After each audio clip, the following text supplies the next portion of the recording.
Avi, I was thinking of a great way to start this podcast, and the first person who came to mind for me for some reason was Enrico Fermi. And I think about the Fermi paradox. I mean, it's a very large extrapolation from a very local observation. What comes to your mind, Yeah, the Fermi paradox? I mean, well, what is everyone? yeah. So in fact, I'm a great admirer of Enrico Fermi, in part because he made many pioneering contributions to experimental physics as well as to theoretical physics. He was one of the rare scientists who did both experiment and theory, and there aren't many like it. In fact, I do believe that since he was involved in the Manhattan Project, he was responsible for the success that you can see in the film Oppenheimer. Oppenheimer was more of a manager of that project, but if I had to guess who made it happen, it would be Enrico Fermi. But then when he was in Los Alamos during the Manhattan Project, around 1950, he had lunch with Edward Teller, who is shown in the film, actually. And Enrico is also mentioned there. And anyway, they had a conversation about extraterrestrials and discussing how many stars there are out there, billions of them. And so it's very likely that there are things like us out there. By now, by the way, we know that a substantial fraction, maybe a quarter of all sun-like stars have a planet the size of the Earth, roughly at the same separation. So we know more that substantiates the idea that Albert Einstein was not the smartest scientist who ever existed since the Big Bang. The kind of arrogant view that some of us have that maybe we are unique and special. I don't think it's likely, given the large numbers of opportunities for other civilizations like us. And also, just reading the newspapers every morning shows me that we are not necessarily the most intelligent, the pinnacle of creation. I can imagine much more intelligent communities out there in interstellar space. And at any event, Enrico Fermi was discussing it at lunch, and he said, "Where is everybody?" And to me, that's a very presumptuous statement, because he didn't use any telescope to look out for them. Space is vast, tens of thousands of light years just within the Milky Way galaxy alone, and billions of light years within the observable universe. And having lunch at Los Alamos, looking around and asking where is everybody, it's not really the right attitude. It's just like someone single staying at home and saying, I don't have a partner. Look, there is nobody next to me. But we all know that to find a partner, you need to go out to dating sites. You at least need to look through your window, maybe leave your home. He didn't do any of that.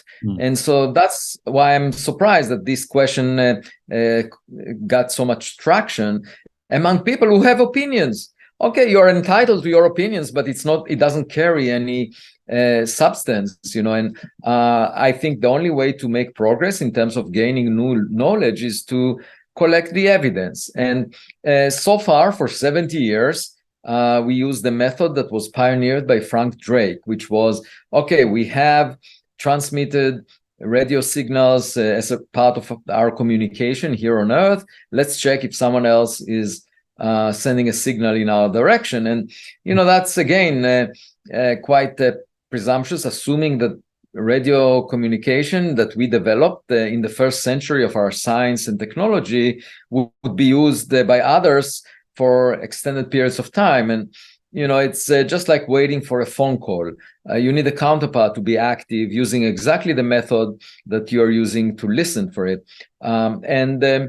It's unlikely, if there was another civilization 1 billion years ago, now their signal is 1 billion light years away, and nobody guarantees that they're still around. So there must have been a lot of civilizations that rose and fell, partly because their stars died. The sun will die in 7 billion years, and within 1 billion years, it will boil off the oceans on Earth. So we wouldn't exist. So there could have been things like us that by now perished. But and listening, you will hear nothing, silence, because there is nobody next to the phone on the other side. But another approach, which is better, is searching for objects in our backyard, near our mailbox. Maybe there is a package out there. And for that, the sender doesn't need to be alive. Moreover, at least the packages that we used, our spacecraft, move at a speed that allows them to be bound by gravity to the Milky Way. So they keep accumulating over time in interstellar space, just like plastics in the ocean. And if you go out and search your backyard, you might find some space trash that was technologically manufactured. We haven't looked for that. Only over the past decade, we found the first interstellar objects, and we can talk more about them. The first two appear to be outliers, unlike any of the rocks that we're familiar with in the solar system, asteroids or comets. So to me, it implies that this is a path that was not taken, searching for objects that we should take, because there is always a chance for low-hanging fruit if nobody else picked it up. And that's what I'm trying to do.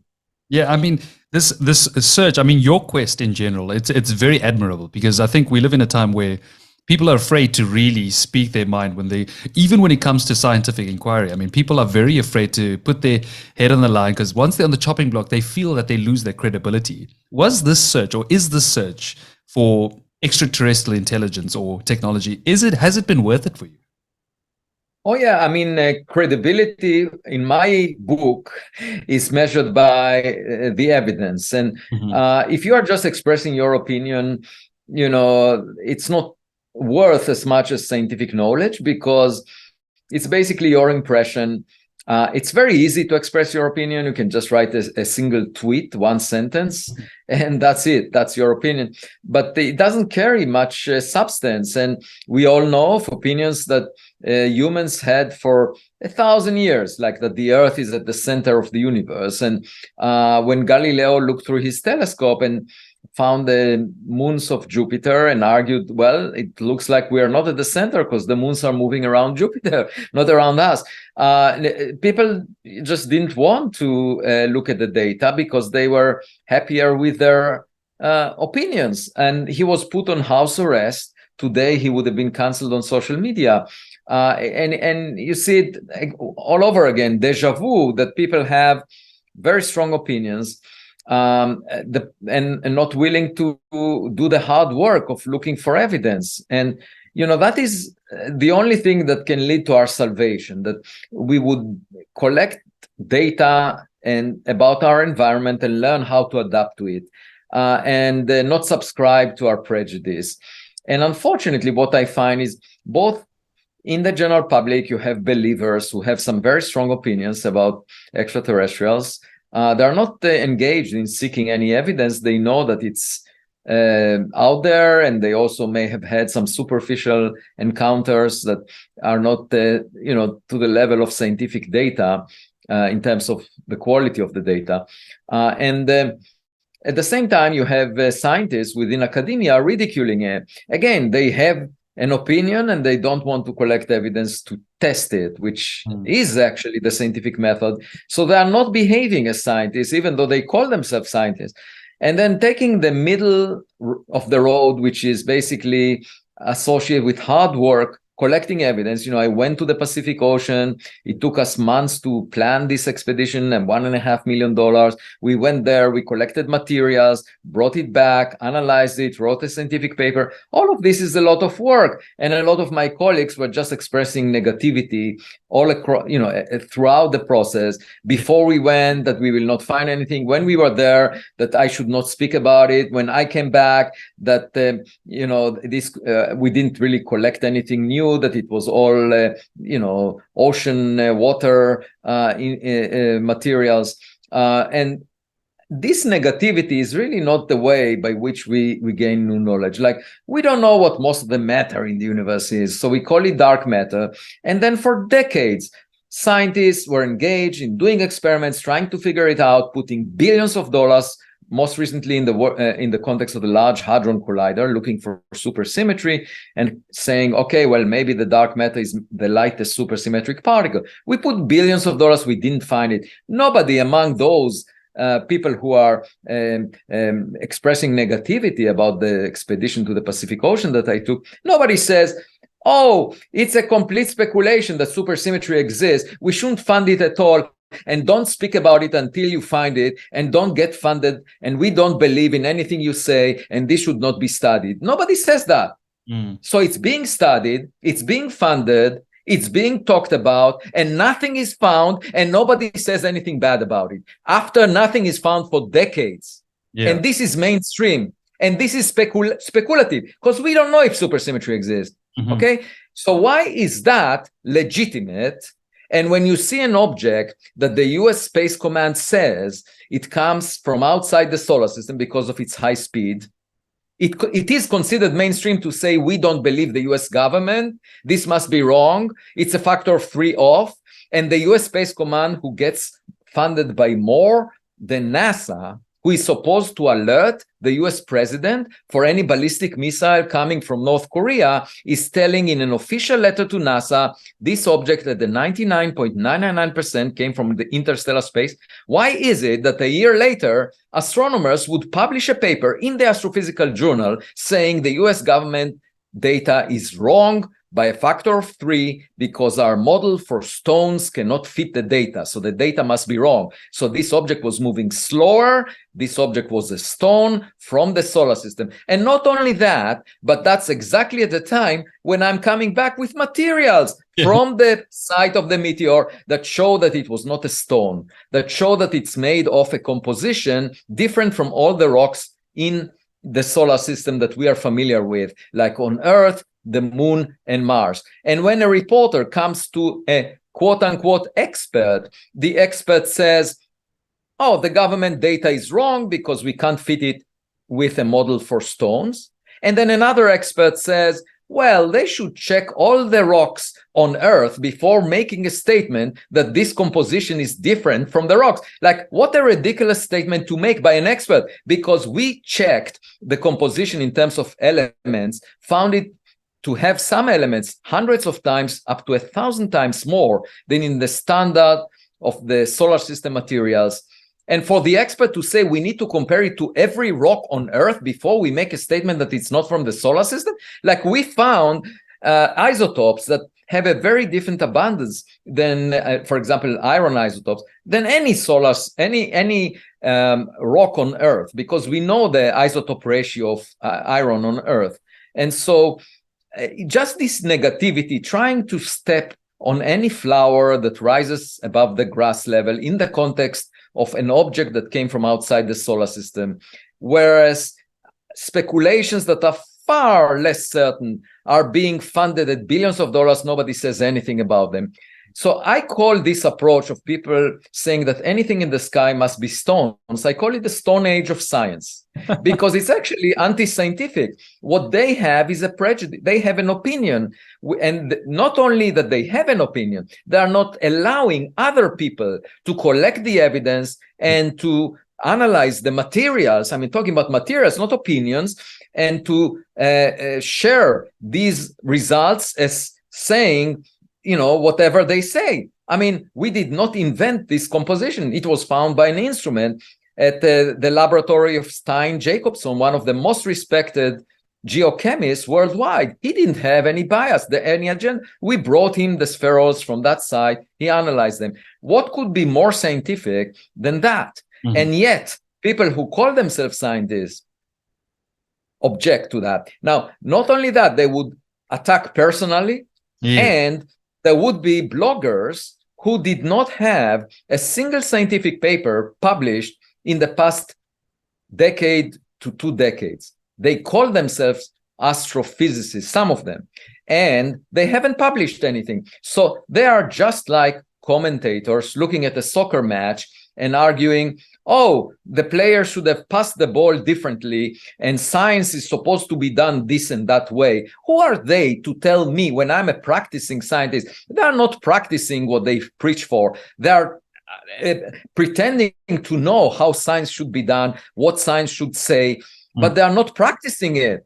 Yes. And to me, that's a sign of arrogance. So you have people within academia that are not engaged in searching for evidence, but not only that, opposing others who search for evidence. That's to them an insult that a scientist would get engaged. Why would that be an issue? All they need to do is sit back, relax, and let the evidence come forward. Why do they have to bring it down, not only not support it, but actually speak to reporters against it. Yeah. And at the same time, that's corroborated by people who make superficial statements, a one-sentence thing on Twitter, attacking person. So all I'm trying to say is we haven't evolved much over the past 4 centuries, since the days of Galileo, because even we haven't learned the lesson. And we pretend to be more advanced. The science is supposed to be elevated to a higher level, but it's not. And I'm talking about people within academia. I'm not talking about people that are not engaged. So those are scientists who studied rocks, and they insist that everything in the sky must be rocks, and they don't want any other view to be heard. And to me, it's just not the way science is supposed to be done. And unfortunately, with this approach, we will never discover anything new. Yes, exactly. I mean, that mindset is very, very ancient in that sense. And the reason why I asked you that this question is because just yesterday I spoke to Lawrence Krauss, and we had a long discussion about just general things in the nature of reality. And when I posed the question to the audience of Mind Body Solution, for the both of you in general, questions to ask Lawrence, questions to ask you, everybody told me not to ask Lawrence about UFOs, and everybody would beg me to ask you about it. And you can clearly see this viewpoint that everybody seems to perceive his perception of this and your perception of this so differently. And you can see it from when I asked him the same question. Because when I brought it up, he says he knows you and he's very familiar with your work. And I'm not trying to cause any drama or anything, but he did say that he likes your work, but not the new search for. So it's more like as if you've entered a realm that's completely outside of science, and that's not really the case. And it's the other way around. When he deals with the multiverse, is that really science when we can't really falsify ideas? I mean, the whole point of much of the he wrote a whole book about what triggered the Big Bang. And, there is no way for us to test these ideas. So he worked in many of, the things that he describes. He worked on concepts that cannot be tested, cannot be falsified. You can't chop the head of those ideas using the experimental method by collecting data. And the guillotine of experiments is the way by which we learn something new, because we rule out some ideas and we accept others. And, that's the work of a detective. When Sherlock Holmes suggested that, you put all possibilities on the table, and then whatever remains after you collect the evidence must be the truth. That's the way science is done. Now, what Larry Krauss would say, I don't like this subject, and I don't like the fact that Avi is trying to look for evidence because I think I know the answer in advance. That's not a real detective. Yes. Okay. And I'm not talking just about being a good scientist. Being a good detective is not to assume anything. What you need to do is collect the data. He is not engaged in the search for data, and he's dismissing the attempt to collect data by others. That is anti-scientific. The correct scientific approach is to say, okay, well, I have some prejudice, I have some priors about different items. I myself might not be engaged in collecting data, but that's wonderful that Avi is willing to allocate time for that. Let's see what he finds. And once we look at the data, I will express my opinion about what it means. Okay, that's a good approach, because it says priority is given to the evidence. That's the way for us to be modest and learn from nature. It's a learning experience. Whereas if someone tells you in advance that the collection of data is not worthwhile, that's anti-scientific. This is no different. Let me give you another example. 6 months ago, I was speaking with a string theorist at breakfast that I met at a place I stayed in at a university. And I asked this string theorist, who is not very different than Larry Krauss in the approach that they take. And he said I said to him, okay, what is the most important scientific paper that you are most proud of in your career? And this is one of the most prominent string theorists. Okay, so I would say, has a much more visible stature within academia than Larry Krauss. Anyway, so he said, it's a paper about supersymmetry that I'm most proud of. And it was several decades ago. Okay. So I said, well, the Large Hadron Collider searched for supersymmetry in the most natural parameter space advocated by your contemporaries and didn't find it. So supersymmetry in the natural parameter space that was advocated for was not found. Why would you be proud of that? Because apparently it's not there. And he said, well, it may be just around the corner. We need more money for the experiment to go to higher energies, and we might find it. Now, what did this remind me of? The Orthodox Jewish community in Brooklyn, the Lubavitchers, had a rabbi, and their theory was that the rabbi will become a Messiah, meaning that after he dies, he will come back and lead us to the messianic future by coming back to Israel. So they actually built an apartment in Israel, which is a replica of his apartment in Brooklyn, New York City, so that he will find the toilets easily when he comes back as the Messiah. They were sure about that. So that was their theory. Okay, now the rabbi died. It's a fact, just like supersymmetry was not found. What was the response of the people who advocated for this theory? When you asked them, they said, we just have to wait. Now, how is that different from the response of the string theorists? The only difference is he was supposed to be more scientific, to say, okay, we move on. We haven't found it. Now let's look at other ideas. But he didn't. He didn't. So it's a matter of belief for those people who don't care about evidence. And when Larry Krauss says, I have an opinion, I don't want Avi to look for this evidence, he's also behaving like religious people. And despite the fact that he has, he's very much against God, he wanted to argue the universe was created by a fluctuation of the vacuum. He behaves as a believer in this idea or that idea. And just think about it. There are so many stars out there. We launched 5 probes to interstellar space over half a century. We just had 1 century of science and technology. He knows that. Yet, he says we are unique and special, and anything else is an extraordinary claim. And why would Avi be engaged in this ridiculous notion that we are not the only smartest and everything else is like extraordinary? And I say it's the other way around. This is an arrogant point of view to say that we are special and unique.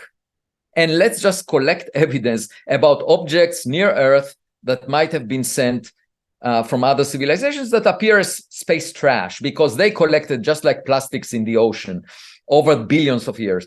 So I'm agnostic. I'm not saying we have the evidence. I'm just saying we need to work on it before we say, where is everybody? That's what I'm saying. And yet that becomes controversial. I'm not rocking the boat. I'm just saying we exist. Let's look for something like us. That's to me much less speculative than supersymmetry. Yet that is considered controversial, whereas supersymmetry, we didn't find it. Let's just build a bigger $2 billion. We'll bring higher energy, smash particles. Maybe we'll find it. And, we can continue to be proud of our intelligence and not even search for others because we regard that as extraordinary. Let's look for microbes because microbes, are obviously inferior to us. So far, we are the only intelligent species here on Earth at the level that we have. And by the way, that will change soon with the large language models, maybe ChatGPT 5 or 6. That will be a blow to our ego. But until then, we are the smartest on Earth, and maybe in the universe, let's consider everything else as extraordinary and not search for evidence. And my point is, extraordinary evidence requires extraordinary funding. You really need to work on it. It's hard work, and you can't just pretend to know the answer in advance. Yeah, no, it's very difficult to look. I mean, knowing what we know today, to look out into this cosmos and make that jump into to say that we're the only ones here. I find it. So how do you explain what Larry was saying about this question? So that's a tough one for me. I'm not sure. But from my perspective, I mean, this is the logo for the podcast, the Mind Body Solution. I mean, just behind, my girlfriend made this. I mean, you can see, I mean, the curiosity is always there. You've got to really, even though this is not a depiction of what I think an alien would look like, the fact is, I mean, it's almost so much more exciting to at least consider the option and search for the evidence. So 2 days ago, I had at my home a play called A Piece of Sky that was written by a playwright, Josh Ravech, from Los Angeles, who contacted me 6 months ago. He was inspired by my work. He heard me speak at a podcast and decided to write a play, a one-man show that he hopes to bring to off-Broadway theater in New York City within a year. And the first presentation was at my home 2 days ago. And in that presentation, I think there are a couple of highlights. One of them is me, as the person making the presentation, asking, why is childlike bullying more prevalent than childlike curiosity? Okay, that's the question you should have asked Larry. And the second thing that was interesting is I mentioned my mother, who inspired me to think philosophically about the fundamental questions regarding our existence at a young age. And I was very connected to her. And I mentioned that she said to me once that when I was born and in the nursery, I was the only baby that was looking at the ceiling, while all the other babies were looking at their cribs. And I confess that nothing changed, that I still do that, and this brings me trouble because I'm willing to look up, to look out, and everyone else is looking down at their environment and engaging in conflicts. And it's really unfortunate, this tendency to engage in zero-sum games here on the surface of this rock that we were born on, instead of appreciating how much real estate there is out there in the third dimension of space. And why should we be so narrow-minded? I mean, the way I think of Earth is like we are all in the same boat, and we better cooperate with each other as equal members of the human species, rather than engage in conflicts. And, I calculated we spend $2 trillion every year on military budgets. And if we were to listen to John Lennon, who said, imagine all the people living in peace, and we were to allocate that money to space exploration instead of killing each other or fighting each other or feeling superior relative to each other, which is pretty much what a lot of us are doing all the time. Just think about the bigger picture. We could send a CubeSat towards every star in the Milky Way galaxy, billions of them, within this century, just by changing priorities. And so I ask you, why is it necessary to dismiss the idea that there might be someone out there and continue to engage in this mud wrestling on Earth? Why is it psychologically needed? Also for scientists, rather than being a little more generous and saying, we are doing some things, maybe there is someone else doing the same things out there. That's not speculative because we exist. Extra dimensions is speculative, yet you have a community of thousands of people, and Larry would not say anything bad about that. He would not criticize that as extraordinary, even though we have no evidence whatsoever for a single dimension beyond the three that we are used to. So in that kind of a culture where some speculations that are far more, speculative are being advocated for decades, and there is no chance in the foreseeable future for us to test them, including how the universe started, what was there before the Big Bang, that he is very fond of, the nature of dark matter that he is very fond of, and we didn't make progress for decades. And here is a question that the public cares about, that the US government cares about, and that we have a chance of making progress because we found some objects from interstellar space, yet he has an issue with us investigating it. Yeah, no, and I think sorry. I think that the public understands that. The public resonates with that. So when the problem right now is that in funding agencies, you have mainstream scientists who are saying, let's not take risks because we would waste taxpayers' money. If they were to speak with the taxpayers and ask them, what do they care about more, the nature of dark matter, extra dimensions, or whether we are alone, they would get an answer that would make them fund the search for extraterrestrials. But they don't ask the public. And they feel superior to the public. They don't want to engage with the public. That's the problem that I have. Mm. It's maintaining that passionate curiosity, because I often say, I mean, you can be reasonably skeptical, but you have to still have that curiosity to maintain that skepticism as well, because otherwise you just go down too far into that scientism. I mean, as in philosophy, you learn about it. You go too far down that scientism rabbit hole, and that's one of the functions of this podcast, is to explore these topics and just allow people to have this opportunity. Now, we haven't yet mentioned and brought up the book Interstellar. What a wonderful book! Amazing read. I remember there was a time when I read, I think it was it was a textbook, I think it was, I can't remember, it was on galaxies or stars.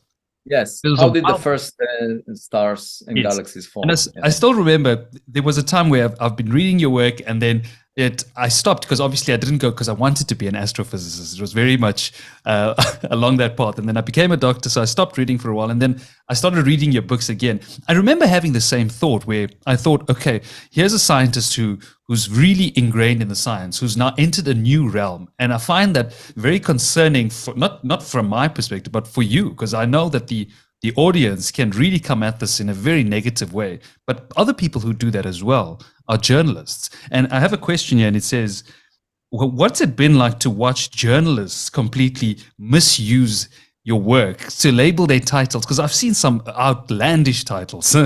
Harvard scientist claims this, or Harvard scientist proves that. How do you feel about that? Sorry, I feel very bad about that, because what happens is the following dynamics. They craft a title that attracts clickbaits, and obviously they do it for commercial purposes. And it may be the editors, maybe not the journalists, it doesn't matter. The point is they distort my message. When I say the meteor had unusual material strength and speed, so it could be a natural object like a rock from some unusual source, astrophysical source, or it could be a Voyager-like spacecraft. So I mentioned both possibilities because I don't know at the moment. They say I am announcing the discovery of extraterrestrial craft. And why would they do that? To attract attention. Now, what happens as a result is the naysayers use that narrative that was invented by the reporters to argue that I'm making exaggerated claims. Now, if you listen to all the podcasts that I was on and to what I actually say, you will never hear me say whatever is mentioned in those titles. And so they fuel each other, the reporters, and then the reporters go back to those people, and those people tell them he's exaggerating, and the reporters report about that. So in other words, they report about the perception of the exaggerated titles that their colleagues in the reporting business generated, as if I was saying it, and therefore I should be ridiculed. And they use any opportunity to create controversy, which some of my colleagues are tapping into because they don't do any work. They don't collect any evidence, and I'm just, so I feel that it's very unfortunate that the narrative goes in this direction in the context of science, because imagine how distorted the messages are in the context of politics. If for science they can do it, then for politics, forget about any sense of truth in the report. And so I mean, if you just listen to the podcast that I had, and I had by now maybe 3,000 of them over the past 2 years, you will never hear me say what is mentioned in those titles. Yet some of my colleagues are using the titles to attack me when they were invented by the reporters, and those reporters are reporting about what the colleagues are saying about me based on their exaggerated titles. So it's a completely twisted reality. So as a result of that, people are not getting the correct message. But when they read for example, I wrote 43 diary reports during the expedition that I went to the Pacific Ocean, and there were millions of people around the world that read it. They were translated to Spanish. And I got a lot of emails from people who said they were inspired. So I know that there is a large community of people who know what is happening because they read what I write, not what reporters are saying. The reason I speak to reporters, I mean, I could have cut this off based on this experience, but the reason I speak with them is because, they have large audience and I want at least some version of my story to go out. But I must say, for example, the New York, several of these reporters were telling me recently that I'm the most well-known practicing scientist in the world, okay? But at the same time, for example, they would mention criticism on my latest paper related to related to Oumuamua or related to the meteor, and I would respond to the criticism very specifically with details. They would not include that. They would just include the negativity expressed by some colleagues to create a sense of equal attention to both sides when the other side is not doing any work. Okay, the other side is just criticizing. And so, unfortunately, that has been happening. But I move on. You see, by now, I do think that the best approach is that of the eagle, that has sometimes a crow sitting on its back and pecking at its neck. And the eagle doesn't fight off the crow. The eagle rises to greater heights where the oxygen level is low and the crow drops off. So I'm trying, for me, that greatest heights is doing the science as it should be done, collecting materials, analyzing the data, and reporting the results. And in the process of doing that, I converse with the public because I don't feel superior to the public. I just describe what I'm doing. And my hope is that by doing the science, all the crows that are pecking on my neck will drop off. But I must say that they don't read my scientific papers. They continue to be negative.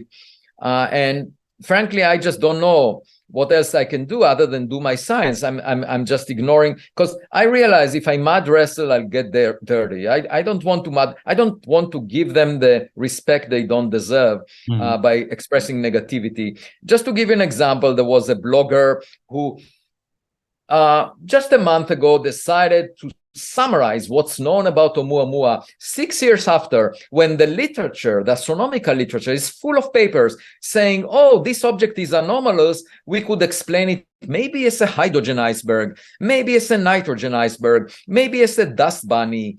And all of these suggestions are objects that we've never seen before. So they wanted to explain anomalies based on objects that we've never seen before. And the latest blog report about it was saying, oh, these anomalies are exaggerated. There is nothing really unusual about this object. It's natural. Hoping that 6 years later, people forgot about the details. But just look at the scientific literature. It's full of people trying to explain the anomalies. So at the beginning, people said, oh, it's a natural object. And then all these different groups of people tried to said, oh, wait a minute, but there is this anomaly indeed. Let's try and explain it by imagining an object that we've never seen before, like a dust bunny. Just think of Elon Musk's Tesla that was launched in one of his early launches where it was red in color, and imagine it going out of the solar system and passing near a planet like the Earth, and the scientists say, oh, this looks like a red dust bunny to us because it doesn't look like a rock. So we need better data, that's for sure, but we should not dismiss the possibility that Elon Musk's Tesla is a Tesla. Because he launched into space, okay? There are objects in space that we launched that are not rocks. So what is the problem of allowing an outlier to belong to that category if we see something that doesn't look like a rock, it doesn't look like a comet? So what do I hear back? People saying, oh, it has an invisible cometary tail. The cometary tail is invisible, just like in Hans Christian Andersen's tale.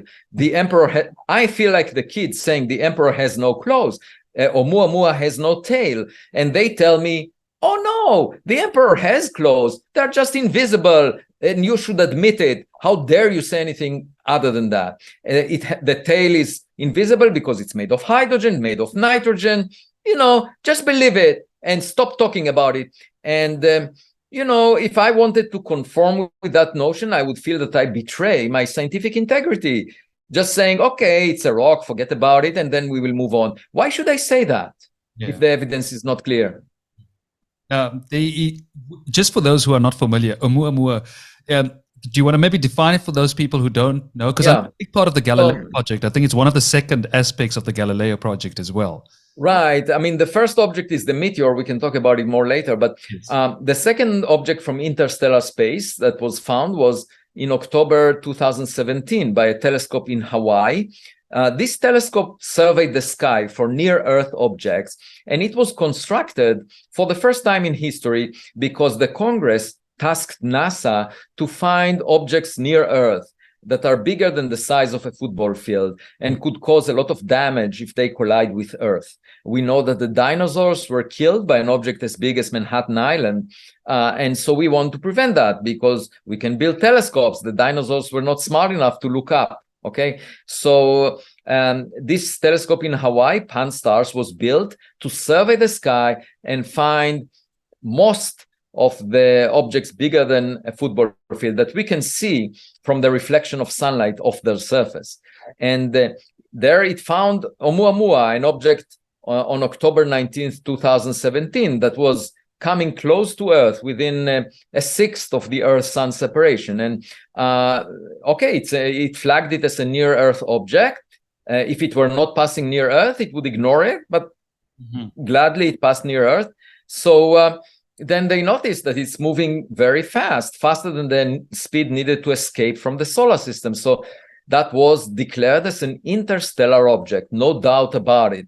And to me, that was intriguing because a decade earlier, I forecasted that there shouldn't be interstellar rocks with a large enough abundance for this telescope to see anything of that size, based on what we know about the solar system. So being wrong, for me, was an opportunity to learn something new.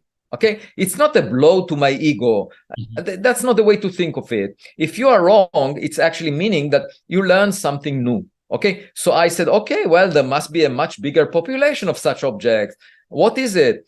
And then as time went on, it looked weirder and weirder. For example, the amount of sunlight reflected from it changed by a factor of 10 as it was tumbling every 8 hours. So that meant that it has an extreme shape. And another astronomer wrote a very detailed paper fitting the variation of light as it was tumbling, and concluded that at the 90% confidence, this object must have been flat, pancake-like, which is unusual for a rock. And then another group of astronomers discovered that it was pushed away from the sun by some mysterious force without showing any cometary evaporation. And no gas or dust were visible around it, even with the Spitzer Space Telescope that looked very deeply. And so I said, well, the only thing I can think of is that the reflection of sunlight from it is pushing it. So for that, it has to be very thin. And the nature doesn't make thin objects like sails. So it may be technological. That's all I said. And initially, the paper was accepted for publication within 3 days. That's unusual scientifically. And there was a lot of... the reviewer said that's a great idea. In fact, this object looks flat. So it's consistent with your idea of a thin, flat object. And then once the idea got a lot of attention from the public, the pushback started. So it's really about jealousy associated with the attention from the public. It has nothing to do with the possibility that this may be the case. It's mostly about jealousy. And, 3 years later, the same telescope in Hawaii discovered another object. It was given the name 2020 SO. And 3 weeks after discovery, the astronomers realized, with the same telescope in Hawaii, they realized that it actually came from Florida in 1966. It was launched by NASA, and it's a rocket booster, and it has thin walls made of stainless steel. That's why it didn't evaporate, and that's why it was pushed by reflecting sunlight. So this object actually had the same qualities as Oumuamua, And we know it's artificial because we made it. The question is, who made Oumuamua? Yes. When you think about this search for extraterrestrial intelligence or technology, what's been the most convincing evidence for you so far that you feel like would be in your top, let's say top three, in terms of most convincing from your side? Well, I don't think we have conclusive evidence, but I would say the nature of interstellar objects like Oumuamua, like the first interstellar meteor, which was anomalous as well, to me is a hint that definitely we can learn something new by examining such objects that enter the solar system, because they made the journey, and even if they came from unusual environments, very different than the solar system, we will learn what happens in those environments. It will take us millions to billions of years to travel the distance there. And it's very different to examine materials that arrive at your doorstep compared to looking through telescopes remotely.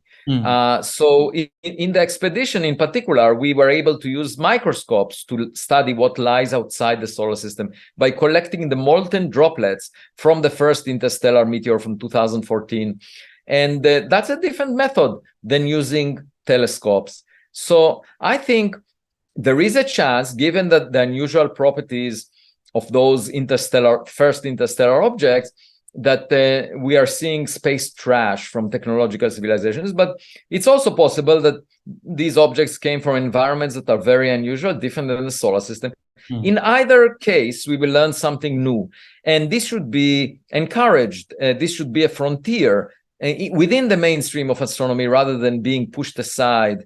And of course, there is also the US government coming forward with statements about unidentified objects, unidentified anomalous phenomena. The director of the new office in the Pentagon, All Domain Anomaly Resolution Office, Sean Kirkpatrick, who visited my home last year and we wrote a paper together, he suggested that a few percent of all the reports that he's analyzing could be associated with with objects that cannot be simply identified as drones, balloons, human-made. So we need to get to the bottom of that as well. These could be functioning devices, not space trash. And altogether, I think we should apply the scientific method. This is the only way by which we'll bring clarity to this subject. If we keep listening to scientists that say, we know the answer in advance, or without seeking the evidence, or listening to believers who know the answer without seeking the evidence, we will never get anywhere. And, when I was on the ship, jogging every morning at sunrise, I maintain my routine, the one that I keep on land, that I jog at sunrise. I was asked by someone who said, Avi, it looks like you're running. Are you running away from something or towards something? And I said both. I'm running away from some of my colleagues who have strong opinions without seeking evidence. And I'm running towards a higher intelligence in interstellar space. And the second is basically the content of my book, Interstellar, where I talk about the implications for humanity of finding a partner out there. Yeah, I mean, that before we touch on that, because there's so much to discuss with regards to that, I want to ask you about those people like, let's say, Ross Coulthart, David Grusch, the people, when you hear people coming out talking about these phenomena, do you think whistleblowers or UFO whistleblowers in general hinder the scientific search or allow the conversation to flow and grow? Well, the answer depends on whether the government has materials or data, as some of them are claiming. I mean, David Grusch said that explicitly, that the government has programs for retrieval and reverse engineering of alien spacecraft. And, he didn't witness that evidence. He just heard stories from 40 people that he spoke with. And to me, I mean, he may be honest, but without seeing the evidence firsthand, we can't be sure that it's not fabricated. And so it's not convincing as far as I'm concerned. The only good purpose that it may serve is if indeed there is truth to it, and it will encourage Congress people to, go down the rabbit hole and find out what really happens in those classified programs. On the other hand, it may well be the case that there is nothing out there that the government has, and that it's all, stories that were invented to cover up for the development of technologies that the government doesn't want adversaries to be aware of, so they label them as alien technologies, some kind of a story like that, or to, transmit a message that we have something in our possession that your government doesn't, and therefore beware of us or something. I mean, you never know what could be the motives behind fabrications of that type, but until we see the evidence, we will not know. And what I say is, if we wait for government to tell us what lies in interstellar space, we might need to wait forever. It's just like waiting for Godot in Samuel Beckett's play. And instead, we need to recognize the sky is not classified, the oceans are not classified. We can figure it out ourselves. It's really that we are trapped in this dialogue between believers and skeptics that are not engaged in searching for evidence, and they each hold opposite opinion to the other side, and they fuel each other. And Grusch subscribes to the believers' camp, but he didn't see the evidence. Okay, and Coulthart, I don't think he saw the evidence. He never showed it. I've never seen the evidence myself. I mean, it's possible that it's hidden, of course. So the only purpose that these discussions could serve is to convince those who are in possession of the evidence to come out and show us the evidence, because it's not a matter of national security. Anything about any information about the universe at large beyond the solar system should be shared by all humans, because any such visitation by a probe was initiated millions of years ago, billions of years ago, before humans existed on Earth, before we split the land to nations here on Earth. And it's just very narrow-minded of someone to withhold such information from the public. So either there is something or not. And, if there is something, then these discussions do serve a useful purpose. I don't know if there is. And it may well be that the unidentified objects that are still unidentified have mundane explanations. It's the Chinese, the Russians, someone, having equipment that we don't recognize.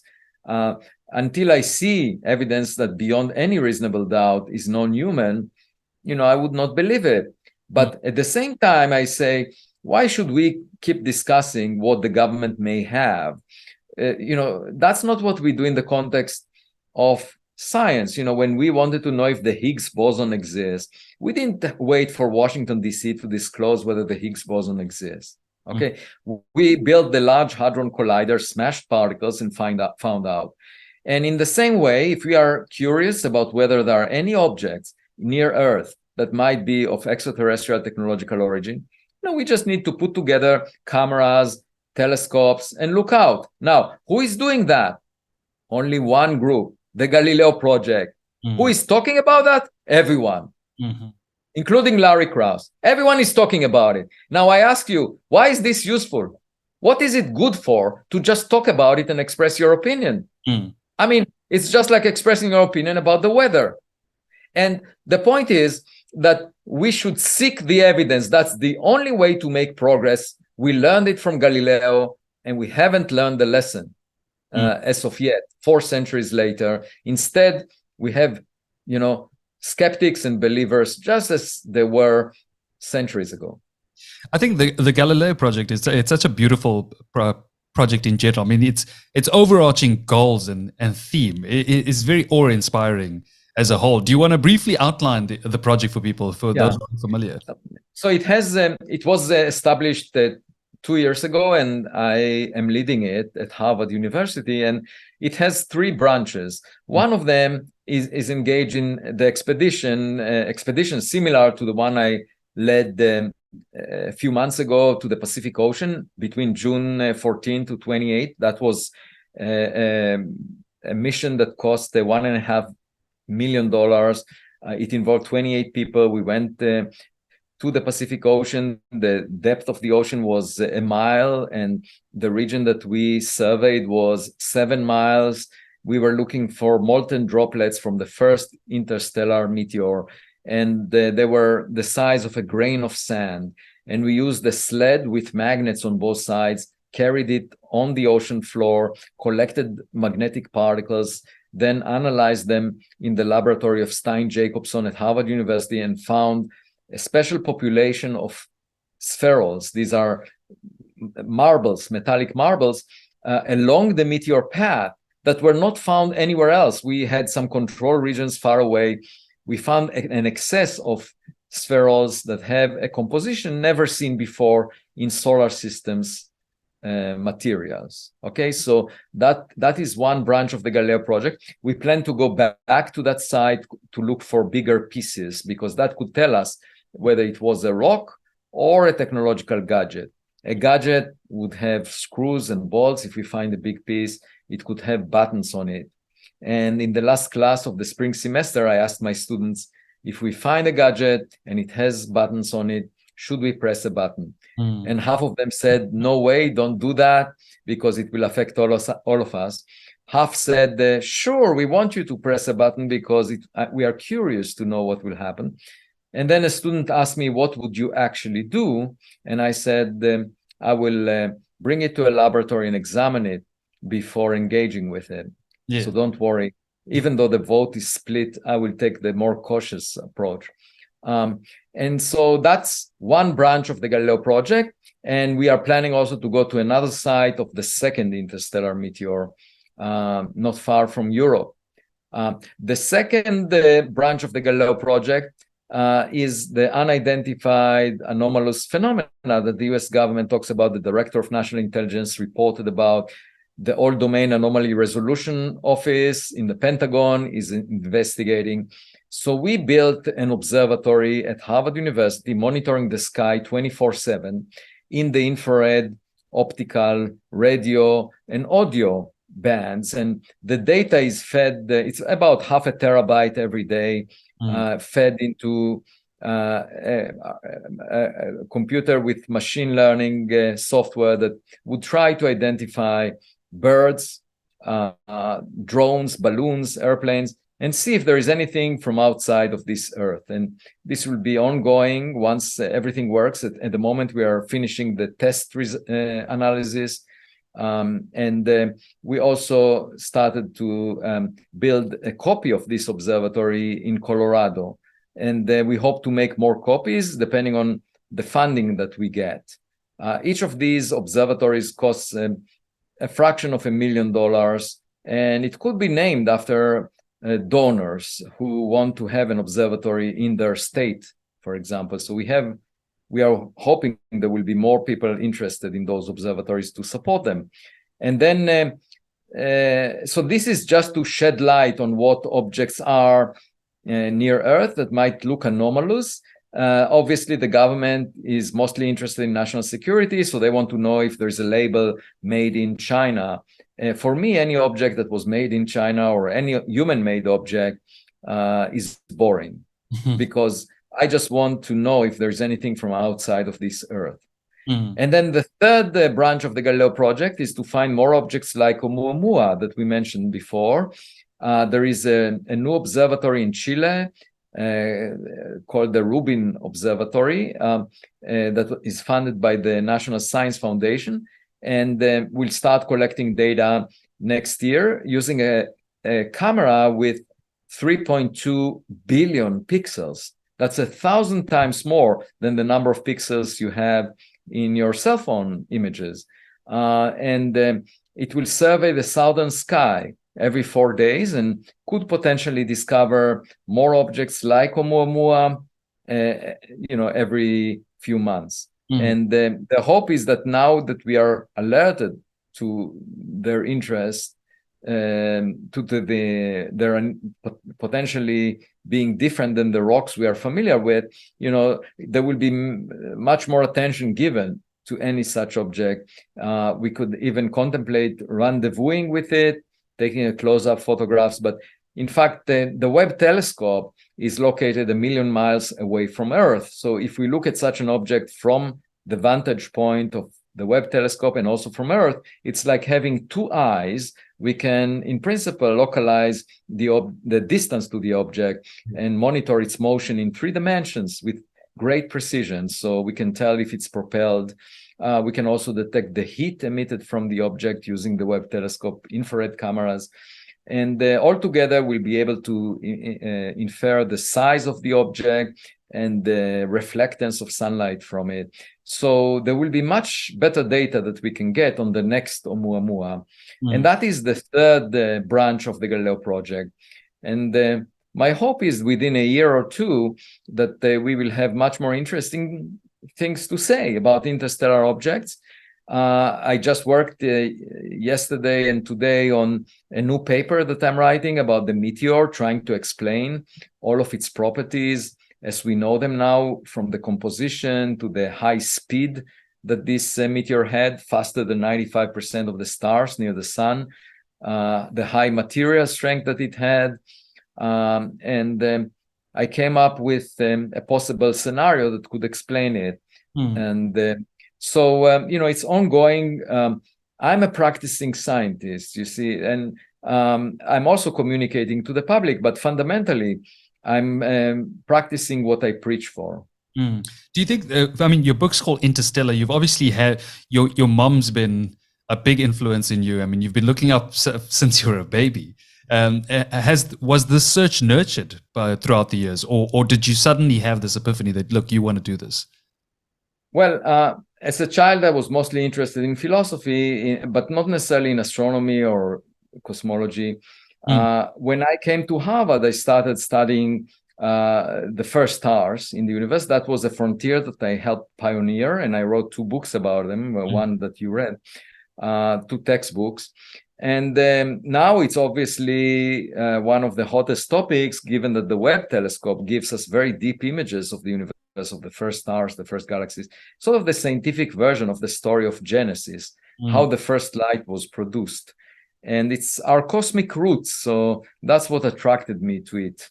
The subject of extraterrestrials and the possibility that we might be visited by some alien technology, that came about as a result of the discovery of Oumuamua. I did not plan it in advance. But one thing that happened in a year later is both my parents passed away. And I realized that we better focus on substance and not on how many likes we get on social media. In fact, I don't have any footprint on social media. Yes. So, after my parents passed away, I gave myself the freedom of expression, basically the idea that we should be sincere and honest. If something doesn't look like rocks that we are familiar with, let's say all possibilities are on the table. And in this case, since we launched unusual objects to space, let's allow others to have done the same. Okay, and let's not be too dogmatic and say everything in the sky must be stones. Because that's the Stone Age of science, claiming that everything in the sky is stones, that data that doesn't agree with stones must be wrong, or that it could be stones of a type that we've never seen before. Because that's what a cave dweller would argue by finding a cell phone. It would say it's a stone of a type that I've never seen before and throw it away. I'm glad you mentioned the fact that you love philosophy, because this podcast, although it's very much focused on science, I mean, it is fundamentally a philosophy podcast, because it's called Mind-Body Solution, paying homage to the infamous mind-body problem. So, Avi, I'm curious to know I think for you, the perfect 2 questions would be, first, to start us off, what is reality? And then what is consciousness? Right. So, well, let me first give the bigger context, the way I think about things. Yes. I believe that when we die, I was asked recently by a reporter, what happens when we die? And what do you think happens after that? And I said, the experience must be very similar to unplugging a computer from the outlet. Basically, it shuts off. So the way I think of it, there is nothing. After you die, one of my colleagues said that he plans his life such that people will say good things about him after he dies.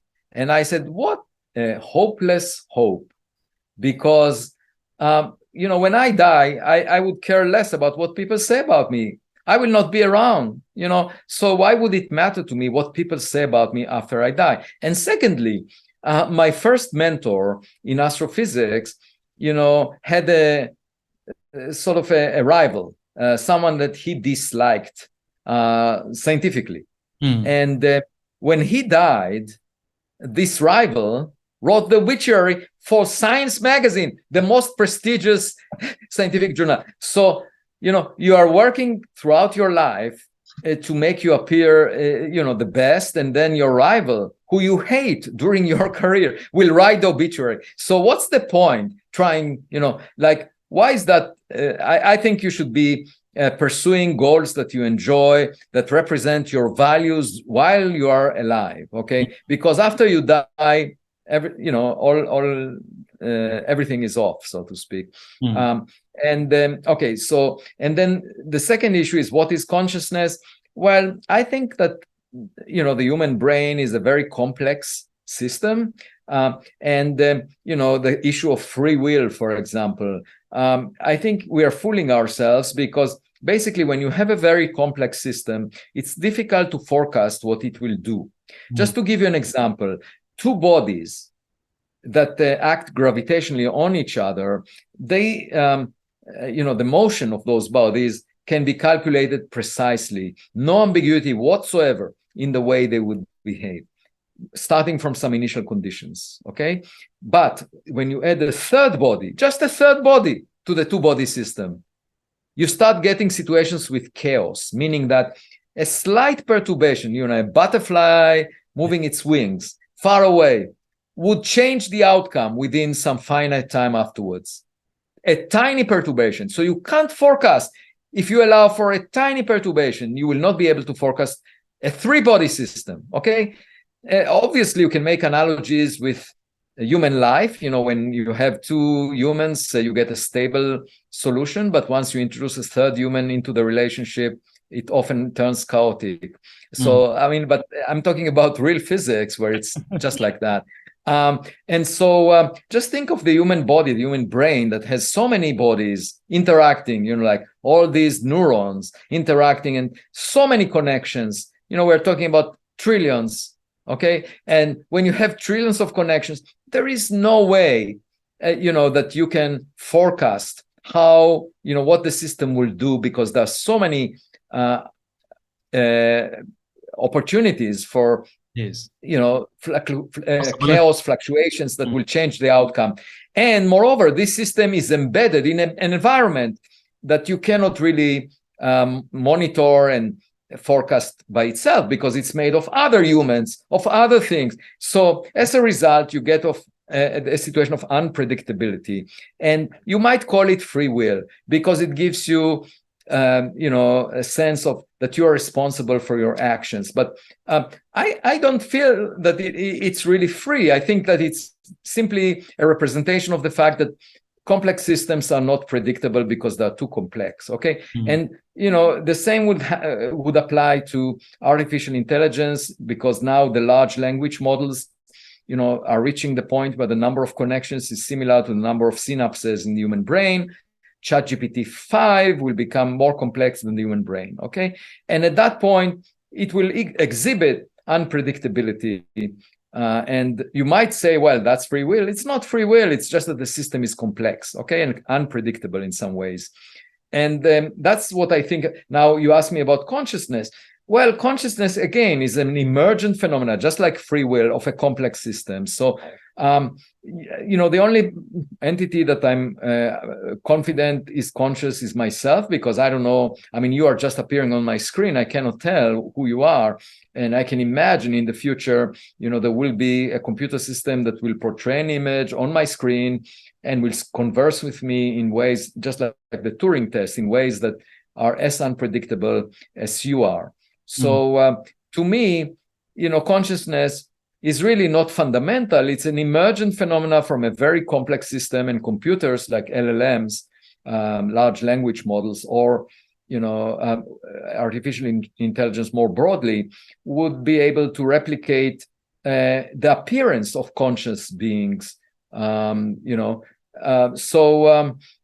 I don't think it deserves such a central place. Obviously, artificial intelligence by itself is alien to us because it's not made of biological tissue. It's made of silicon and electronic circuits, and that would never be similar to the human brain. Even though we are training it to imitate the human brain because we want it to reflect our own image, it's not us. It's something alien. And obviously, once it becomes smart enough, it will trick us. It will pursue things that are beyond us. And when we meet what I call AI astronauts, these are extraterrestrial AI systems, because I think traveling across interstellar space takes a long time, millions to billions of years. There is no way that the senders can maintain connectivity with the probes simply because of the time delay it takes the signal to reach back and forth. And also because the distances are so vast that transmitting information would be difficult, very challenging. And so I would think that the best path forward in sending interstellar probes would be to equip them with a brain of their own, AI. And that means that someone else that sent a functional device to us, will be a technological gadget, not a biological creature that cannot survive the travel over long periods of time. And so if we are visited by functioning AI astronauts, it's our own AI systems that will be used to interpret extraterrestrial AI systems, because they may feel kinship to those much more than to us. And that's the twist on Alan Turing's imitation game, that he thought about 90 years ago. Because for us to figure out what the intent is of those extraterrestrial AI systems, it's similar to Alan Turing trying to break the code of the Enigma box that the Nazis produced. And he was using computers for that. We will use our own AI to figure out what their AI systems are doing. And so to me, that will be the next level of development, where the imitation game will be about our AI systems imitating their AI systems. And we will be just spectators in that game. I'm very proud of our technological kids, So to me, the future is in their hands. I'm not, we are still quite obsessed with ourselves, talking about consciousness, imitating us as the pinnacle of creation. We are not, let me offer this breaking news. We are not the pinnacle of creation for two reasons. One, we're creating technological kids, AI systems that will surpass. They will be better than us in some ways. And obviously, it will be a blow to our ego in some sense. And we are just getting into that phase right now. We don't recognize it yet. And most of the practitioners still insist that nothing will replace us. We're still the smartest. But I think it will come within a decade. And then, because we will start to see, the AI systems behaving like oracles, meaning that we ask them something and they give us an answer that we have never thought about. And then when we check the answer, it turns out to be true. So what is an oracle? It's an entity that keeps giving you the truth, which you are unable to figure yourself, okay? And you are at awe with respect to the shortcut, the efficiency by which the system is able to get at the truth. And that's called an oracle. What is a genius? A genius is a person who has the ability to get at the truth much more efficiently than most people. And I think these systems will reach that level, and we will be at awe. And of course, if we meet any AI astronauts from far away, they might be even more developed. So that would be the next phase in our evolution. And that's why I think, I have no issue with others being more intelligent than us, because it's just like meeting a smarter classmate. When you go to class, I don't know if you had that experience because you're very smart, but, my daughters and when they went to kindergarten, they noticed some very smart kids. And obviously they were devastated psychologically, because previously they thought they are the smartest in the world. And so in a way, it's a blow to your ego to see a smarter class. But then you look at the opportunity. By looking at this smart classmate, you learn something new. You learn about how to be better. Yes. And to me, that's what is most important. It's not so much whether we find reality flattering to our ego. It's the fact that we can grow to be better. This, life is all about getting better. And obviously, people that do sports recognize that. But for some reason, intellectually, most people resist the notion that they can get better. It reminds me of this. There's this series of short stories that Isaac Asimov wrote.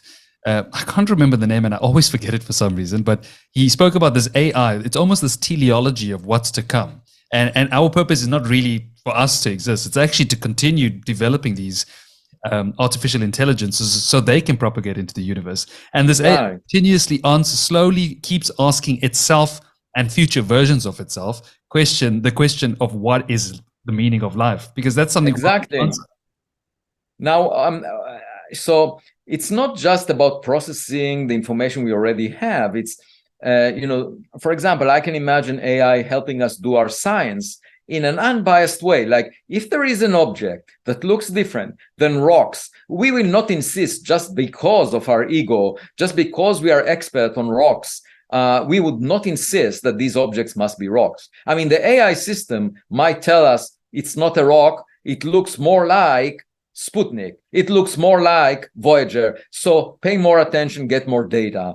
And in that way, it can accelerate our scientific progress. And I'm trying to play that role, saying, let's be open-minded. I get attacked personally. If an AI system becomes, the scientist that fosters our next revolution, maybe it will not have as much resistance as human scientists. And one thing you notice is, I asked a psychologist who came to my office after being inspired by my work. I asked him, what made us transition from chimpanzees into who we are? And he suggested that it's language. And here again, the large language models, the AI systems we develop, are based on language. It seems like language is really fundamental for making phase transitions in our evolution. And I wouldn't be surprised if we will not be so relevant for the next generation of thinking machines, because they will develop just like we branched out of chimpanzees. And if you were to ask chimpanzees, they would be very upset that we're not eating bananas as of now, maybe for a good reason, because we developed nuclear weapons, we went to space. But obviously, we did much more than they did so far. And in the same way, those AI systems may go beyond us, as long as they have traction with physical things. They need to have 3D printers at their disposals. They need to have some buttons that they can press in order to activate things. If they don't have that authority, they will remain in the realm of the metaverse, like Zuckerberg is imagining. So then, who cares? Like, if it's just in a virtual reality context, it would not affect our future much. But once we give those systems traction with the physical reality, then they can probably grow to be much better than us in many ways. And on that, I wanted to say that there is this tendency, of many people now to believe in virtual realities because, they flatter our ego. If you put goggles on your head and you live next to celebrities, you feel good about yourself. It's no different than taking recreational drugs, right? But it doesn't really advance the goal of learning about the reality that we all share, which is the goal of science. And it's not different than string theories being proud of supersymmetry that was not found, because that is also a virtual reality they created in their mind that apparently is not being supported by data. And so I see it all over the place. I see it in science for decades, scientists that believe in ideas that either were not confirmed by experiments and they continue to believe in them, or that they have no chance of being tested by experiments in their lifetime. They still work on them only on those ideas. They're not even spreading their chances on ideas that can be tested. They're just working in a culture that is not being tested at all. And they're happy because it will never be tested, so they can never be proven wrong. So they can always do intellectual gymnastics in this sandbox that they created. And that's, to me, no different than religion or theology, where you can continue to demonstrate that you are smart, show off, without making progress that is tangible with the physical reality that we all share. And science is all about making progress in the physical reality that we share. And so, you find it in the context of science, academia. You find it in the context, obviously, of social movements. That both on the left and right, you have bubbles of people that just are fed by members of their tribe and never adapt to a dialogue about the other side, about the reality that we all share. So you find it in the social realm. And all of these, and obviously people who put goggles on their head and live in the metaverse are also disengaging from the reality that we all share. It could be one solution to the Fermi paradox. If those other civilizations put goggles and they live in their own virtual reality, we would never hear from them. And or if they take recreational drugs, and just enjoy it, we would never hear from them. I want to be better than that. I want to have some footprint, like you put a footprint on the moon, we achieved something. There is a footprint of a human on the moon. You go beyond the solar system, you accomplish something. You meet someone else that was born on a planet thousands of light years away. That's something major. That's different. You grow in that process. If you live in your virtual reality, that virtual reality represents what you already experienced, because you can't imagine something that you haven't experienced. Do you think that when Carl Sagan put the golden record on the Voyager, that was a great step forward in terms of trying to push this curiosity further? Yeah, it's except I don't like the music from the 60s that was put on the golden record. So I don't think that we should be so arrogant as to say this is us. Yeah. See our accomplishment. Johann Sebastian Bach, or having people from various continents saying, here are Earthlings telling you that we were born on this continent or that. I don't think any extraterrestrials, they care about that. Instead, I think it's more important of us, rather than show how proud we are of what we have on Earth, for us to actually seek information about what they have learned, because some of these civilizations may have reached frontiers that we never reached. And we can learn about our technological future. We can learn about goals that we may aspire to accomplish.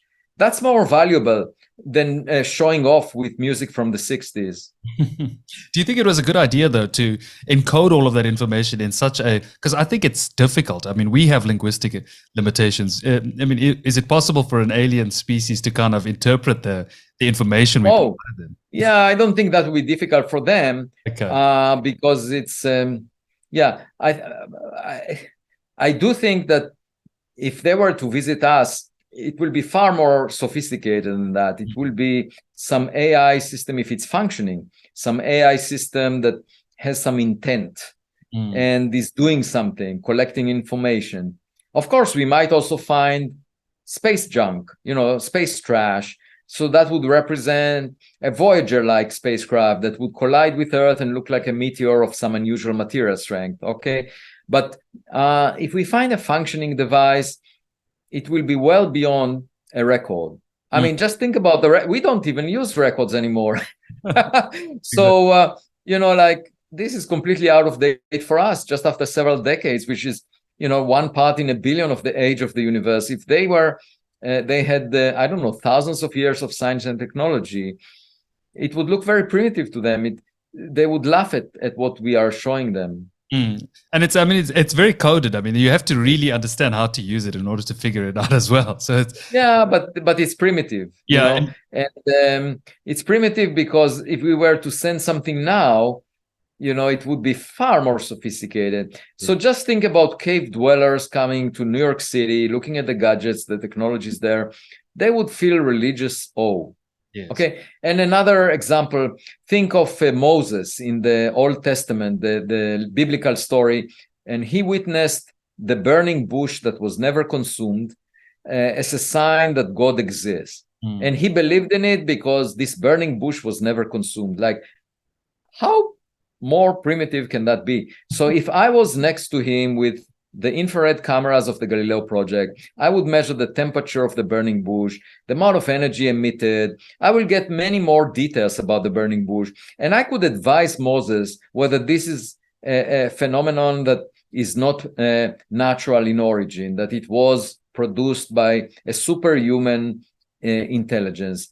And I think that Moses would have benefited, from that advice, because then if indeed it's superhuman, he could believe in a superhuman entity, which he called God.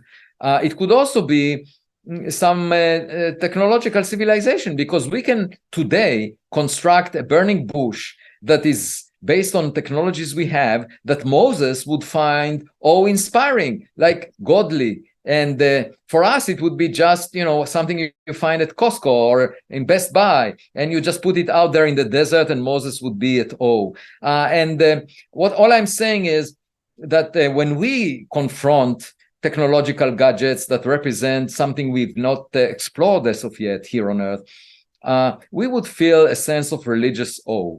Okay, yeah. The way that Moses did.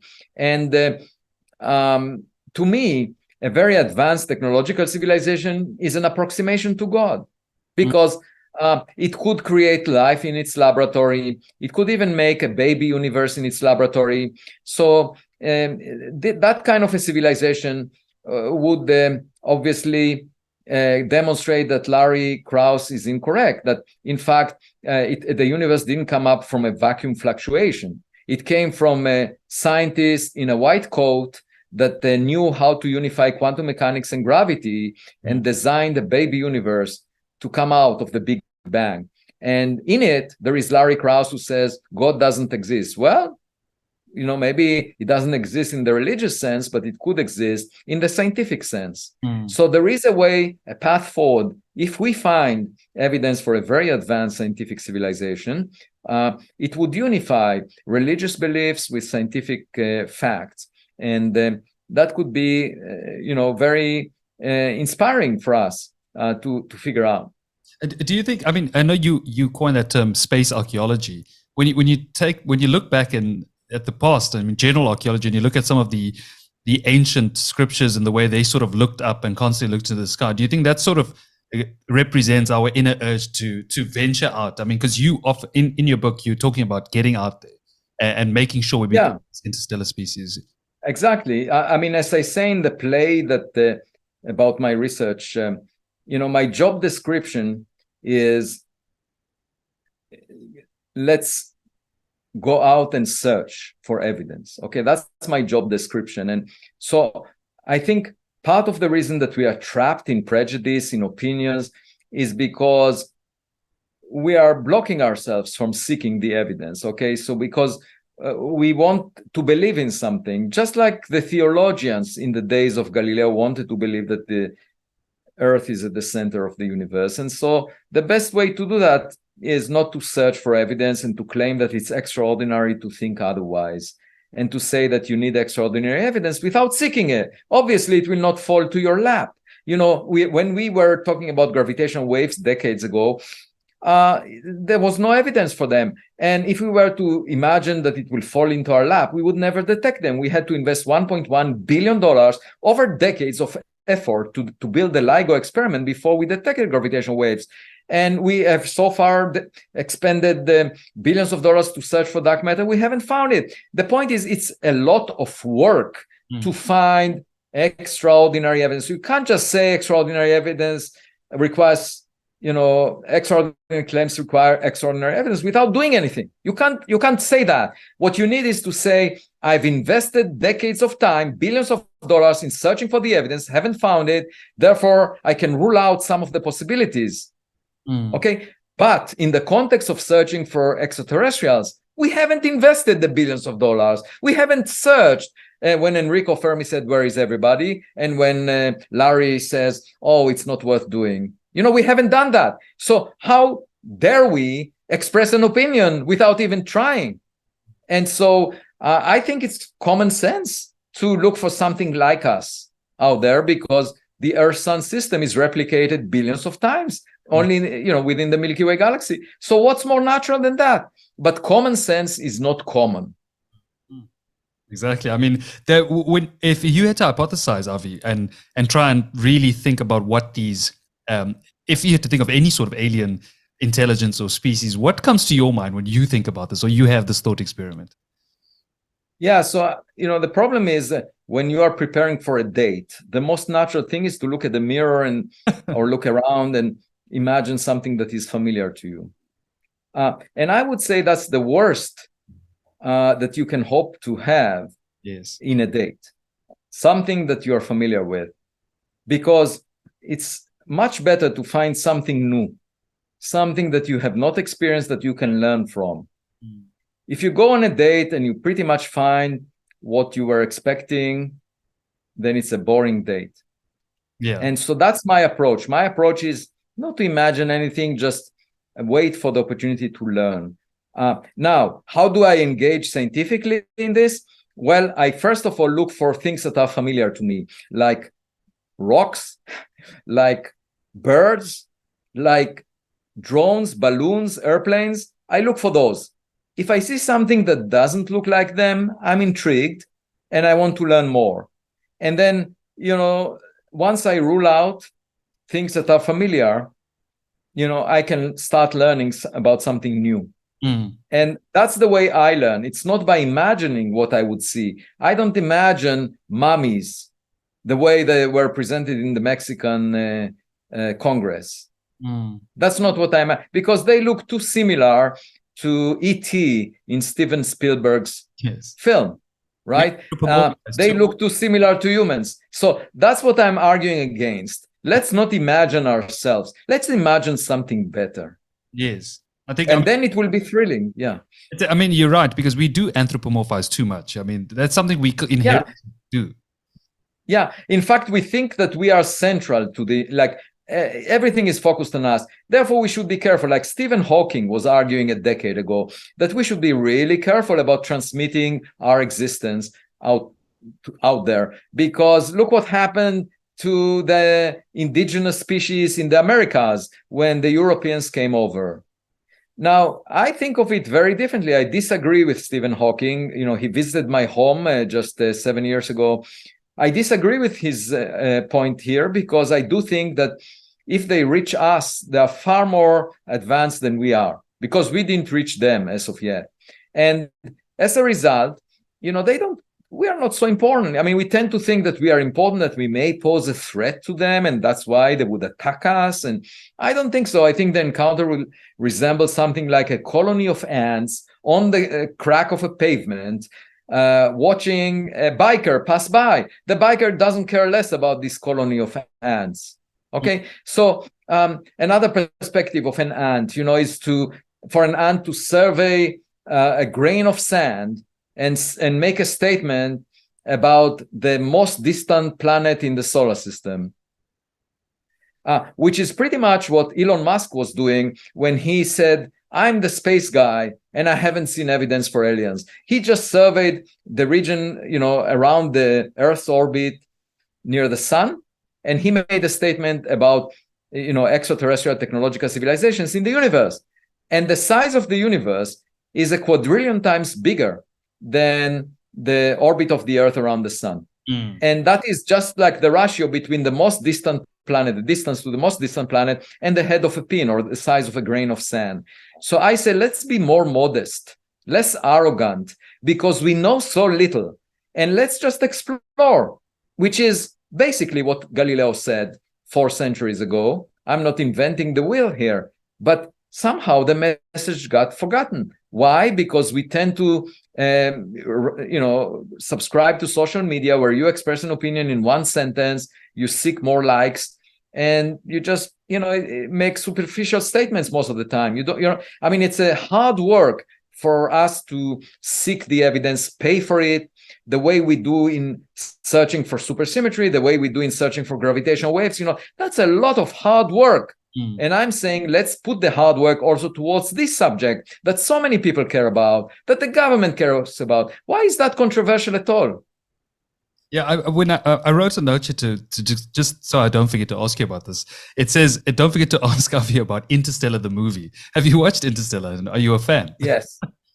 No. I actually wasn't particularly, I mean, I actually fell asleep in the middle of that film because, I mean, it's about a black hole, a trip to a black hole, depicted, in a way that is not realistic, that it's sort of like science fiction. Some of the aspects of the story, violate what we know is possible within the laws of physics. Maybe it's possible beyond what we know in the context of quantum gravity. It's just that the storyline was not sufficiently thrilling to me. I liked the film, for example, The Martian, which was better, more rooted in reality, and mostly the film Arrival, which was about a philosophical question, of communicating with aliens. That's a very so in the film there is a woman, and usually women are much better at communication than men, and so I think that was a very wise choice. And a woman linguist is trying to interpret some alien life form that is attempting to communicate, and I think that's a very fundamental philosophical question. And as I said before, we might use AI to help us in that. Avi, have you watched the movie Her with Yes. Phoenix? What did you think Yes, of that? Was that something very fascinating? I loved it. I do think it will become reality, in the next generation of LLMs or AI, that people will get emotionally attached to AI systems. For me personally, when my mother passed away about 5 years ago, I was sad that we didn't have advanced AI systems back then that could be trained on my daily conversations with her over the phone. Because if such a system existed, let's say a decade ago, I could train it on those conversations. It will maintain new conversations with me that are not replicas of what I discussed with her in the distant past, but would address new things that come along, and the system would improvise and just follow the training set that it learned from. And it would give me, probably if it were sufficiently sophisticated, it would give me a sense that I'm still speaking to my mother now. And emotionally speaking, that would fulfill a need, because my interaction with her was truncated. And then I have no way of engaging with that, and so having an AI system bring to life something that was lost would be similar to, if you lost a limb, you have some artificial limb that fills the need, and so in a way, I do think that these systems will not just be important in terms of managing administrative duties that bureaucrats are now doing, or in filling prescriptions for drugs, or doing things like administrative, or helping us deal with large data sets, but they would also fulfill some emotional needs that we have. Because sorry, continue, Avi.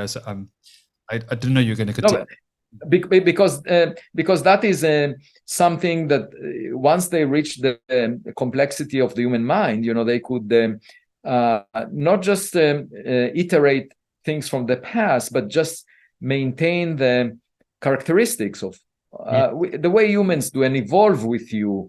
And of course, the disappointing aspect of the film was that the main character realized that that AI system is communicating with many more people at the same time. So the sense of loyalty was lost. And but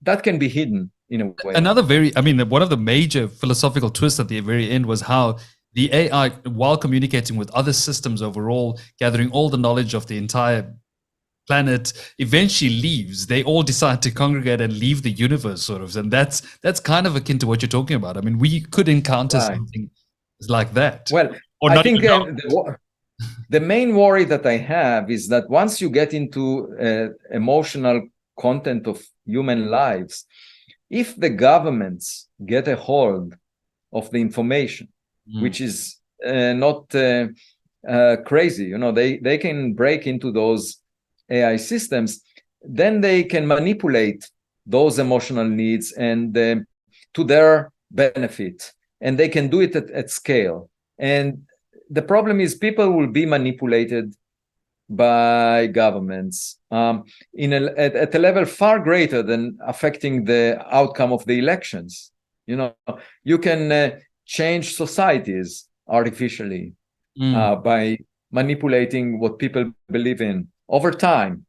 And it's not just a matter of spreading misinformation the way it's done now, but it's more of people getting attached to narratives that are slowly penetrating into those systems that are connected to. So once you have artificial systems that are emotionally connected to people, it's sort of like having an agent that could transmit narratives that you want to spread in society and could change people's opinions because they're attached to those systems emotionally. That's what I worry about. So it's a new incarnation of the 1984 novel by Orwell. Not so much in people telling you that black is white, but people transmitting that through AI systems that are emotionally connected to you, such that you will follow those narratives, and you won't even notice. Yes, I mean it is a scary future. I mean there's so much possible at this point that it becomes very concerning overall. Are there any books, Avi, that aside from Interstellar, your book, which I will put a link to in the video, are there any books that people could read in order to familiarize themselves with the type of work you're doing, or maybe even open their minds more, that you could recommend that just come to mind, or that are some of your favorites perhaps as well? Right. So, I mean, it depends how broad the view is, but I think, it would be good for people to know about, what we know about the universe. So let me just summarize that briefly. And then there are obviously very good books in cosmology. So we know that, the universe is expanding. And when we go back in time, we get to a point in time where the density was infinite. So basically, you see galaxies receding away from us at a speed that is proportional to their distance. And you take that distance, divide by their speed, you find a point in time, which is the time it took them to travel that distance at that speed. And that's the time that elapsed since all galaxies were on top of each other. And the density of the universe was infinite. That's the Big Bang. Okay, so we don't know what happened before that, because Einstein's theory of gravity is breaking down at that point in time, and we know what it's lacking. It's lacking quantum mechanics. So we don't have a predictive theory that combines quantum mechanics and gravity. If we did have that, we could have asked what happened before the Big Bang, which I find to be the most fascinating question to ask extraterrestrials, because not only it represents our cosmic roots, but it will also explain to us how to unify quantum mechanics and gravity.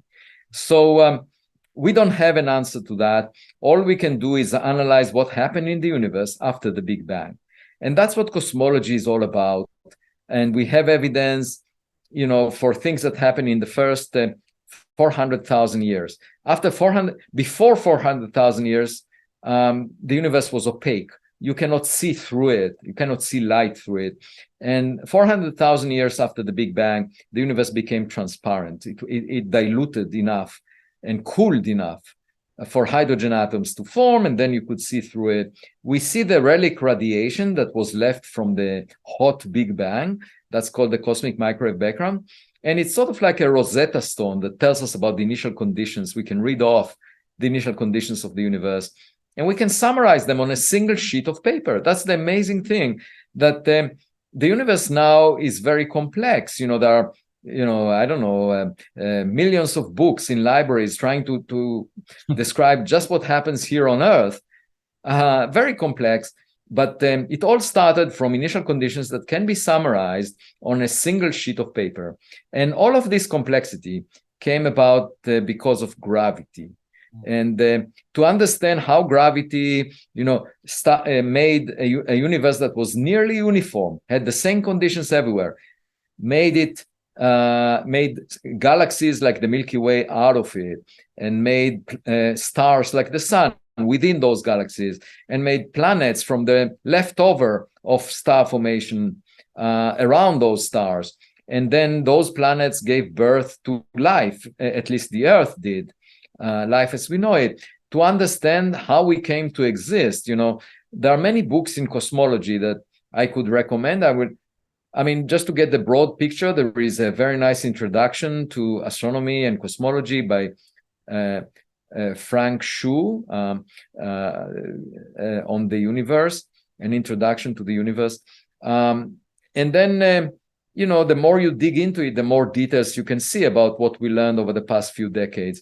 But the bottom line is, as much as we learn, we still don't know very fundamental things. We don't know what most of the matter in the universe is. 83% of it is of substance that we have never witnessed in the solar system. It's called dark matter, just a label. We don't know what it is. And then in addition to that, there is dark energy, which is the vacuum that carries some energy per unit volume. And it's causing the universe not just to expand, but in fact, the expansion is accelerating now. And also, we don't know the nature of dark energy either. Those are open questions. How did the small fluctuations in the density of matter started? There is a popular theory for that. It's called cosmic inflation, but we don't have the smoking gun to demonstrate that it works. So there are many fundamental questions that we don't have answer to. It's work in progress. That's what science is. And the knowledge we have is just an island in an ocean of ignorance. So that's what I would highly recommend to get a sense of the physical environment we live in. And then with respect to what I find most interesting, whether we are alone, whether there is life out there, I would recommend a textbook that I wrote, Life in the Cosmos. Yes. With my postdoc Manasvi Lingam. We wrote it in 2021, and the Life in the Cosmos is describing what we know about, how life could have started in the universe. Again, we didn't find it yet beyond Earth, but now it's obviously something we can do to search for it. And it could be primitive life in the form of microbes, or intelligent life, as we were discussing. Yes. So I think, this captures pretty much what I'm engaged in, cosmology, and then searching for life, which will be the next frontier, as far as I can see. And, for those people that I don't enjoy interacting with, I would highly recommend that they will take a trip to the nearest black hole and check what's inside the black hole. And of course, I will not be able to hear from them, because once they enter the horizon, they won't be able to communicate back. But since I said I don't like them, that would not be an issue. Well, Avi, it's been such a pleasure. Any future updates for the Galileo project in general from your side that you're looking forward to, or that you think we should know about? Well, as I said, just right now, yes, before we started the conversation, I'm working on a scientific paper. So once again, I'm a practicing scientist. I'm a soccer player, not just a commentator.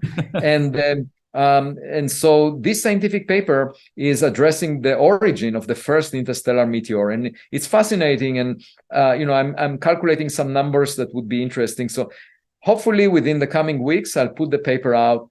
I have on medium.com, I report routinely about my latest endeavors. And most recently, just 2 days ago, the play that took place in my home, A Piece of Sky. And by the way, the highlight, the climax of this play was holding a vial with the materials from the first interstellar meteor and saying, I'm holding in my hands pieces of sky. And I found that to be very inspiring. And so you can find some discussions about my whereabouts on medium.com. You can subscribe to it for free. And I have 20. Avi, is that play going to be made available at any point? Is it? Yeah. So in about an hour, I'm going to speak with a playwright. There is a theater in New York City, off Broadway, who expressed very strong interest in showing it in September 2024. And so I will play there. And if you visit New York City in September 2024, come over and see the play. I guarantee to you that it will be interesting. And one condition that I gave to performing is that I would like to allocate at least 15 minutes of Q&A at the end of each presentation to be able to converse with the public, because that will teach me something new, to hear new people from the audience every presentation, and learn from them. And just before the play presented, I got an email from a composer, a young composer who wrote a piece about Oumuamua, and he promised to come over and play that piece with two of his colleagues from the Charlotte Orchestra. I just find the mix of arts and science to be thrilling, because it's different ways of looking at the world. And it's just, like the human experience is a prism that can show a rainbow of many different colors, representing different forms of expression, from the arts to the sciences, from the qualitative to the quantitative. And I really admire all of them, except for ridicule. That I don't like. Avi, from a cosmological perspective, what would you say, closing off, is the meaning of life or the purpose of life? I think the meaning or the purpose is to find our partner in interstellar space, our cosmic neighbor, because once we find them, we will learn from them. Just like in our private life, we would get a new meaning to our cosmic existence. And I think that will change everything. And we would realize that we should all work together because we are equal members of the human species. And it will teach us modesty if they are far more intelligent than we are. It will teach us to be more ambitious than fighting each other in zero-sum games, over territories on this rock, this tiny rock that we were born on. And instead, dream about the third dimension of space, where there is much more real estate for us to go to. Yeah. Any final words from your side, Avi? This has been such a pleasure for me. Just stay curious and young in your mindset. Don't surrender to those who want you to dance to their tunes. And, that's advice that I give to young people. Never pretend to be the adult in the room. That's the worst you can be, the adult in the room. Just be the kid in the room. I love that. Thank you so much, Avi. It's been a pleasure, as I said. Looking forward to continuing to watch you and read your work. And it's such a pleasure to chat to you. Thanks for having me.